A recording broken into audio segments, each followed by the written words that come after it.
வணக்கம். போஸ்டர்ஸ் ஏரியர் வழங்கும் தமிழ்நாடு 360க்கு உங்களை வரவேற்பது நான் ராம்குமார். தமிழகத்தில் உள்ள அனைத்து மாவட்ட நிகழ்வுகளையும் விரிவாக பார்ப்பதற்கு முன் தலைப்புச் செய்திகளை பார்க்கலாம். திருவாரூர் கூத்தாநல்லூர் வெண்ணாற்றில் படர்ந்து விரிந்துள்ள ஆகாய தாமரை செடிகள். பாசனத்திற்கு நீர் செல்ல முடியாத நிலை உள்ளதால் உரிய நடவடிக்கை எடுக்க விவசாயிகள் கோரிக்கை.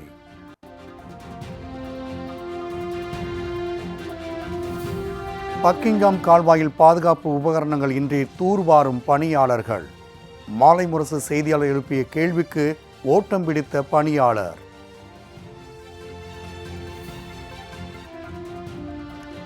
நாகர்கோவில் வடசேரி ரேஷன் கடையில் எலிகள் சேதப்படுத்திய அரிசி விநியோகம். அதிகாரிகள் ஆய்வு செய்து சுத்தமான பொருட்கள் வழங்க பொதுமக்கள் கோரிக்கை.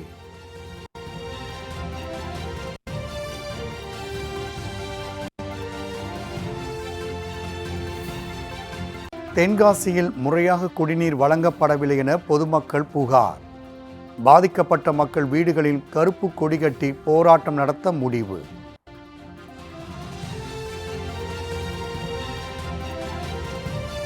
நாகை அருகே 15 ஆண்டுகளாக சீரமைக்கப்படாத சாலையால் மாணவ மாணவியர் விவசாயிகள் அவதி. கிராமத்தின் நிலை குறித்தும் பொதுமக்களின் கோரிக்கை குறித்தும் விளக்கும் செய்தி தொகுப்பு.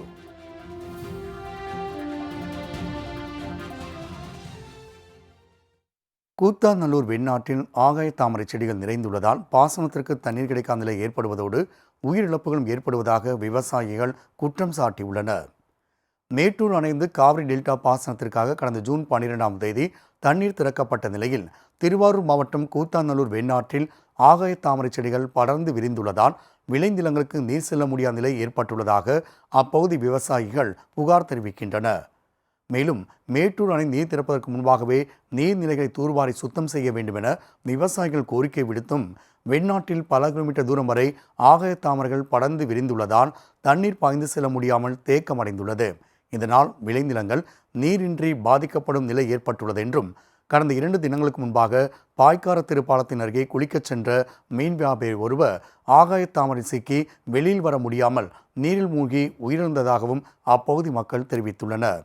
எனவே பாசனத்திற்கு பாதிப்பை ஏற்படுத்தி வருவதோடு உயிர் பலி வாங்கி வரும் ஆகாய தாமரைகளை உடனடியாக அகற்ற வேண்டும் என அப்பகுதி விவசாயிகள் மற்றும் பொதுமக்கள் கோரிக்கை விடுத்துள்ளனர். நடவடிக்கை எடுக்காத பட்சத்தில் போராட்டத்தில் ஈடுபட போவதாகவும் அறிவித்துள்ளனர்.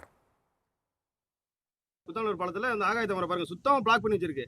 இந்த அதிகாரிகள் நீர்வளத்துறையில் எப்படி விவசாயிகளை ஏமாத்தலான்னு தான் கணக்கு போட்டு யோசிக்கிறாங்க ஒழிய விவசாயிகளுக்கு நல்லது செய்யணும்னு நினைக்கவே இல்லை. வெண்ணத்தில் பாருங்க சுத்தமாக பிளாக் ஆயிருக்கு. இதே மாதிரி பார்த்தீங்கன்னா அந்த ரேடியோ பார்க்கு கம்பி பாலத்திட்ட பார்த்தீங்கன்னா சுத்தமாக பிளாக் ஆயிருக்கு. முந்தான ஒரு பையன் இறந்து விட்டாப்புல, தண்ணியில் வந்து இறந்து விட்டாப்புல. அந்த பையனை கண்டுபிடிக்கிறதுக்குள்ள அந்த இங்கே இருக்கிற இளைஞர்கள்லாம் சேர்ந்துக்கிட்டு பொதுமக்கள் சேர்ந்துக்கிட்டு அந்த ஆகாய தாமரை அகட்டி அந்த பையனை மீட்டிருக்காங்க. என்ன சுத்தமாக ஒன்றுமே தெரியல, சுத்தமாக பிளாக் ஆகி கிடக்கு ஆறு. இதை அதிகாரிகள்கிட்ட கேட்டோம்னா அலட்சியமாக பதில் சொல்கிறாங்க. இன்னைக்கு முதலமைச்சர் 9-10 முதலமைச்சர் ப்ரோக்ராம் திருவாரூர் மாவட்டம் இருக்கு. அதாவது எப்படின்னா முதலமைச்சரை எப்படி ஏமாத்தலாம், அமைச்சர்களை எப்படி ஏமாத்தலாம், சட்டமன்ற உறுப்பினர் எப்படி ஏமாத்தலாம், மேலே உள்ள அதிகாரிகளை எப்படி ஏமாத்தலாம்னு யோசிக்கிறாங்களோ இல்லையா. ஆனால் செயல்பாட்டில் விவசாயிகளுக்கு நல்லது செய்யணும்னு இந்த அதிகாரிகள் நினைக்கவே இல்லை. இதில் இது போன்ற அதிகாரிகள் உடனே முதலமைச்சர் தலையிட்டு உரிய நடவடிக்கை எடுக்கணும். அப்போ தான் டெல்டாவில் விவசாயிகள் மகிழ்ச்சியாக இருக்கலாம். சம்பந்தப்பட்ட அதிகாரிகளும் வேணா நாங்கள் பட்டியல் தரோம். பக்கிங்காம் கால்வாயில் தூர்வாரும் பணியாளர்கள் எந்தவித பாதுகாப்பு உபகரணங்களும் இல்லாமல் கால்வாயில் இறங்கி வேலை செய்யும் காட்சி அனைவரையும் அதிர்ச்சியில் ஆழ்த்தியுள்ளது. வடசென்னை குறுக்குப்பேட்டை பகுதியில் மேம்பாலம் கட்டும் பணி தொடர்ந்து நடைபெற்று வருகிறது. இந்நிலையில் மேம்பாலத்தை ஒட்டி அமைந்துள்ள பக்கிங்காம் கால்வாய் பகுதியில் சுற்றுச்சுவர் வைத்து தூர்வாரி ஆழப்படுத்தும் பணி நடைபெற்று வருகிறது. இப்பணிக்காக தினக்கூலி அடிப்படையில் திருவண்ணாமலையை சேர்ந்த 4 தொழிலாளர்கள் பணியமர்த்தப்பட்டுள்ளனர்.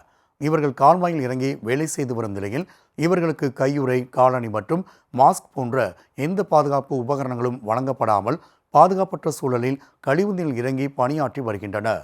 இதனை கண்ட எமது செய்தியாளர் வேலையாட்களை அழைத்து கேட்டபோது அவர்கள் அங்கிருந்து ஓட்டம் பிடித்தனர்.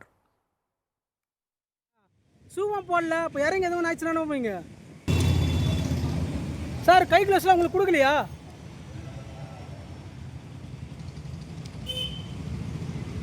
உங்களுக்கு தெரியாத கை க்ளோஸ் இல்லாமல் யாரும் கூட செருப்பு கூட இல்லாமல் போகிறீங்க. செருப்புலாம் இருக்குன்னா இப்போ ஏன் போடல? போடணும்ல, கை க்ளோஸ் ஷூ போடணும்ல.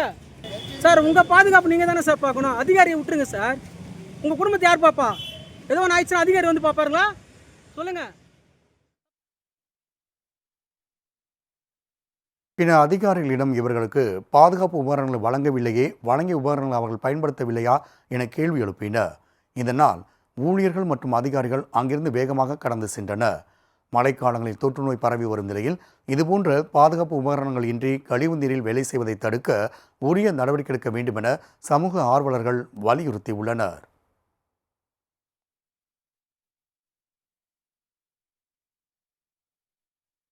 வடச்சேரி பகுதியில் உள்ள ரேஷன் கடையில் எலிகள் சேதப்படுத்திய அரிசி உள்ளிட்ட பொருட்கள் சுகாதாரமற்ற முறையில் வழங்கப்படுவதாக பொதுமக்கள் புகார் தெரிவித்துள்ளனர். கன்னியாகுமரி மாவட்டம் வடசேரி அருகே ஒழுகினசேரி நியாய விலைக் கடையில் சுமார் 800க்கும் மேற்பட்ட குடும்ப அட்டைதாரர்களுக்கு ரேஷன் பொருட்கள் விநியோகம் செய்யப்பட்டு வருகிறது. இந்நிலையில் ரேஷன் கடை மிகவும் மோசமான நிலையில் தரைத்தளத்தில் எலி வலைகள் தோண்டப்பட்ட நிலையில் உள்ளது. ரேஷன் கடைக்குள் எலிகள், பாம்பு போன்ற விஷ ஜந்துக்கள் அடிக்கடி வந்து செல்லும் நிலையில் எலிகள் சேதப்படுத்திய அரிசி, பருப்பு உள்ளிட்ட பொருட்கள் பொதுமக்களுக்கு விநியோகம் செய்யப்பட்டு வருகின்றன. இதனால் ரேஷன் பொருள் வாங்கும் பொதுமக்கள் முகம் சுளிக்கும் நிலை ஏற்பட்டுள்ளது. எனவே அதிகாரிகள் கடையின் நேரில் ஆய்வு செய்து சுகாதாரமான முறையில் பொருட்கள் வழங்க நடவடிக்கை எடுக்குமாறு கோரிக்கை விடுத்துள்ளனர். ரேஷன் கடையில் பார்த்தீங்கன்னா அந்த எலிகளுடைய தொல்லை, எலிகள்னால் பெரிய பெரிய பெருச்சாளிகள், குடோன் மாதிரி அந்த அரிசி வச்சிருக்கக்கூடிய இடங்கள்லாம் பார்த்தீங்கன்னா பெரிய பெரிய பெருச்சாளி. காரணம் என்னென்னா அந்த கட்டணம் வந்து சரியான முறையில் கட்டப்படாதனாலையும் அது அடி வழியாட்டு மேலே பெருச்சாளி வந்து ஓட்டை போட்டு உள்ளே வந்துடுது. அந்த அரிசிகளெல்லாம் சேதப்படுத்தி அந்த அரிசிகளில் பேண்டு, மோண்டு, மழை ஜலம் கழித்து அதை மிகவும் சுகாதாரமான கேட்டோம் அந்த அரிசியை வந்து மக்களுக்கு விநியோகிச்சிருக்காங்க. அப்போ இதனால் பொதுமக்கள் வந்து வெகுவாக பாதிக்கப்படுறாங்க. ஏன்னா சாதாரண ஏழைகள் தான் இந்த இதெல்லாம் வாங்க வருவாங்க. இல்லை பெரிய பணக்காரலாம் வந்து ரேஷன் கார்டில் கியூ நிற்க மாட்டாங்க. அவங்களுக்குலாம் வேறு கலர் கார்டு கொடுத்துட்றாங்க. அப்போ தமிழகம் முழுக்கவே இந்த சீர்கேடு இருக்குது. ஆனால் முக்கியமாக சொல்லப்போனால் இந்த கட்டடம் சரியில்லாதனால அடி வழியாக பாம்பு வரைக்கும் வந்துட்டு போகிறதா அந்த ரேஷன் கடை ஊழியர் சொல்கிறார். தென்காசியில் முறையாக குடிநீர் வழங்கப்படாததை கண்டித்து அப்பகுதி மக்கள் வீடுகளில் கருப்பு கொடி கட்டி போராட்டம் நடத்த முடிவு செய்துள்ளனர். தென்காசி மாவட்டத்தின் தலைநகரமாக தென்காசி நகராட்சி விளங்கி வருகிறது. நகராட்சியில் 33 வார்டுகள் உள்ள நிலையில் பொதுமக்களின் குடிநீர் தேவை பூர்த்தி செய்யும் விதமாக நகரின் பல்வேறு பகுதிகளில் மேல்நிலை நீர்த்தேக்க தொட்டிகள் மற்றும் தரைமட்ட நீர்த்தேக்க தொட்டிகள் அமைக்கப்பட்டு அதன் மூலம் பொதுமக்களுக்கு குடிநீர் விநியோகம் செய்யப்பட்டு வருகிறது. இந்நிலையில் நகராட்சிக்கு உட்பட்ட 10வது வார்டு பகுதியில் உள்ள பல்வேறு தெருக்களுக்கு முறையாக குடிநீர் விநியோகம் செய்யப்படவில்லை என கூறப்படுகின்றது. இதுகுறித்து வார்டின் கவுன்சிலர் முகமது ராஜப்பா நகர்மன்ற கூட்டத்தில் பலமுறை புகார் அளித்தும் நடவடிக்கை எடுக்கப்படவில்லை என கூறப்படுகின்றது. இந்நிலையில் பொதுமக்கள் குடிக்கவும் சமைக்கவும் தண்ணீர் இன்றி சிரமப்பட்டு வரும் நிலையில் கடந்த சில வாரங்களுக்கு முன்பு இப்பகுதி சேர்ந்த பெண்கள் போராட்டத்தில் ஈடுபட்டனர். அப்போது அங்கு வந்த நகராட்சி அதிகாரி சீராக குடிநீர் கிடைக்க நடவடிக்கை எடுக்கப்படும் என்று உறுதியளித்துள்ளார்.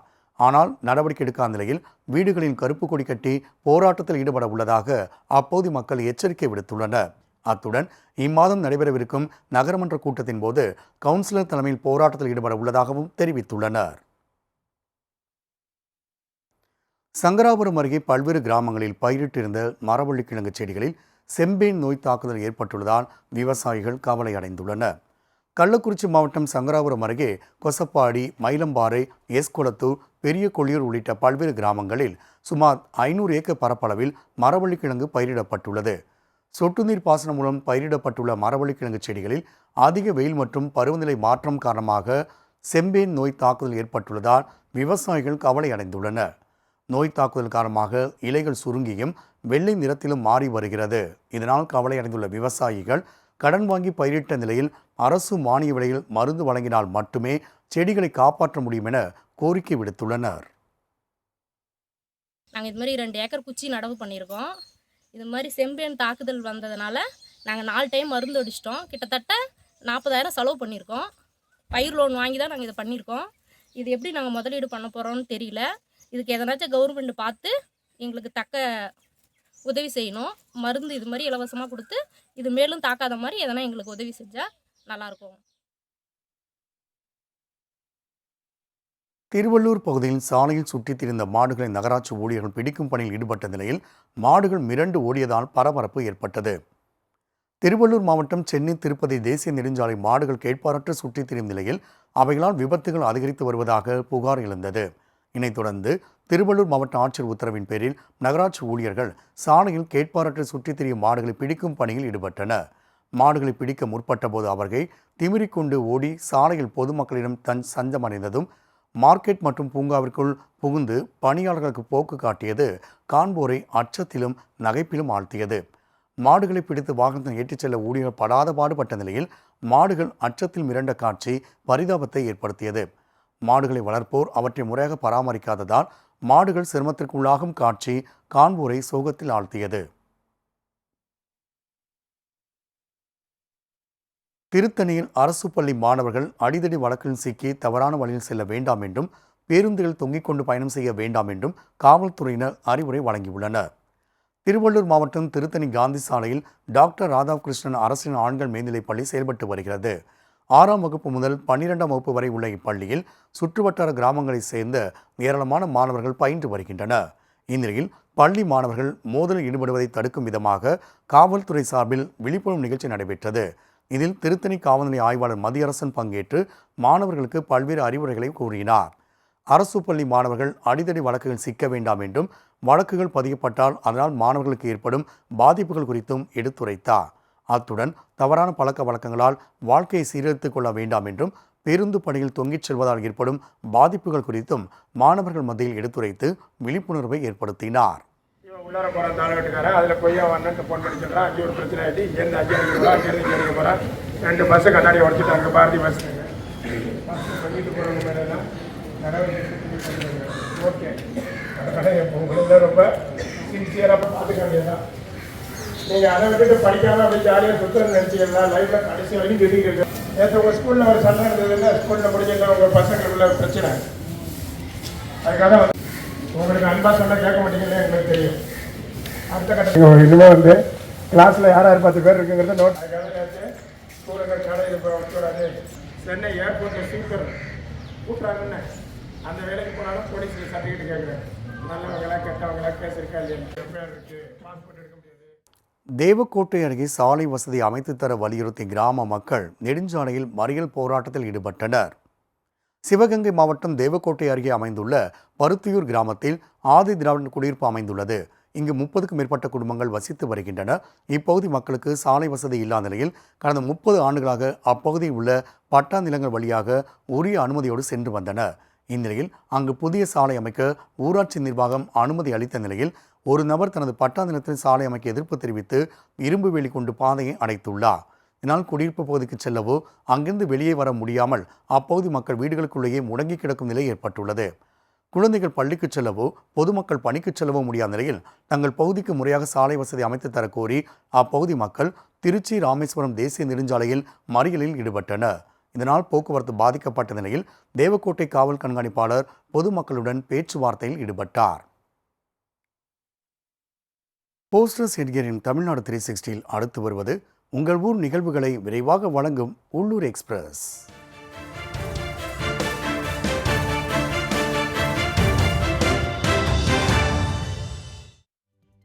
காஞ்சிபுரம் மாவட்ட வருவாய் நிர்வாகம் மற்றும் பேரிடர் மேலாண்மை துறை சார்பில் மாவட்ட தீயணைப்பு மற்றும் மீட்பு பணிகள் துறைக்கு பேரிடர் கால மீட்பு உபகரணங்கள் வழங்கும் விழா நடைபெற்றது.